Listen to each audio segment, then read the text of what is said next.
সারা পৃথিবী দেখবে যে বাংলাদেশের গণতন্ত্র পুনরুদ্ধার আন্দোলনের শেষ পর্যায়ে একটা হচ্ছে সামনের একটা change, the new government and also আমাদের জাতীয় নেতা, আমাদের দলের চেয়ারম্যান জনাব তারেক রহমান, তিনি বাংলাদেশকে শহীদ জিয়ার মতো, বেগম খালেদা জিয়ার মতো একটি নতুন পরিকল্পনায় আধুনিক বাংলাদেশ, শান্তিপূর্ণ বাংলাদেশ, আইনের শাসন বাংলাদেশ, গণতন্ত্রের সুপ্রতিষ্ঠিতর মধ্য দিয়ে সারা বিশ্বে গণতান্ত্রিক যে দেশগুলি আছে তারা ভবিষ্যতে এই নির্বাচিত পার্লামেন্টের মধ্য দিয়ে যে দেশকে পরিচালনা করবে, তারা অনুকরণীয় নেতৃত্ব সৃষ্টি হবে এই পার্লামেন্টে।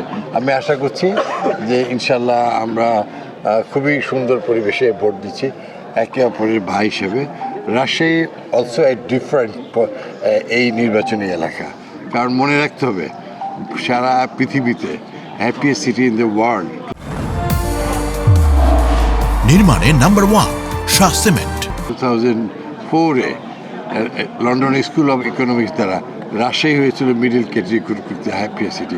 মানুষ চায় শান্তি, মানুষ চায় আমার নতুন প্রজন্মের সন্তানেরা চায় কর্মসংস্থান, মানুষ চায় তার স্বাস্থ্য ব্যবস্থা এবং মানুষ সেখানে নিরাপদে থাকতে চায়।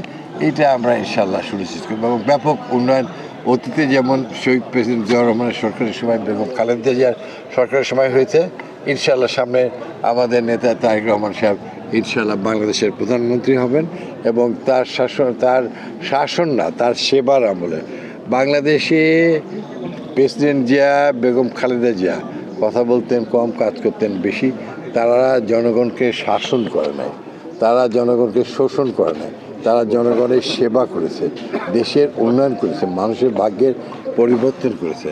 কিন্তু তার পরবর্তীতে যারা জনগণের সেবা করেন তারা শাসক ছিল।